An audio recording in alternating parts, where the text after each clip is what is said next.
Is 1 to the power of infinity equal to 1?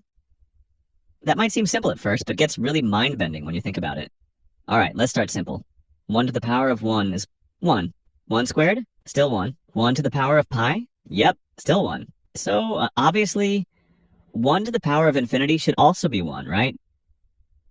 Well, not exactly. The problem is, infinity isn't a number. It's a concept, a direction. In regular algebra, exponents make perfect sense. We multiple a number in times and get the result. But you can't just plug infinity into your calculator, and you definitely can't use it like a normal exponent. So what 1 power of infinity actually means? In regular algebra, exponents make perfect sense, as long as you're working with actual numbers. Since infinity is not a number, algebra just kind of throws up its hands and call it undefined. To make any real sense of it, we have to bring in calculus and look at it through the lens of limits. So what 1 power of infinity actually means? Specifically, when we talk about 1 power infinity, what we really mean is a limit of the form. The limit as x approaches infinity of f of x raised to the power g of x, where the base f of x gets closer and closer to 1, and the exponent g of x grows without bound. Depending on how exactly these functions behave, this limit can land on anything. Let's dig into this further. Imagine we take a function like these two.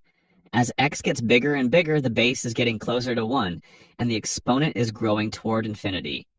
So this looks like it's becoming 1 power infinity. But guess what?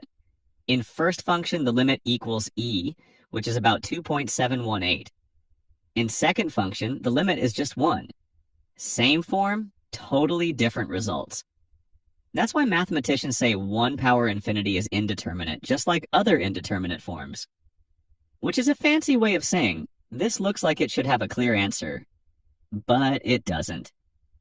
Let's try one more way of solving this. If we take the natural log of that expression, we get this. Infinity into x, which is, again, indeterminate form. So we can say that in regular algebra, 1 to the power infinity is undefined, and in calculus, sometimes it's 1, sometimes it's Euler's number, depending on how the base approaches 1 and how fast the exponent grows. Subscribe this channel for more videos like this.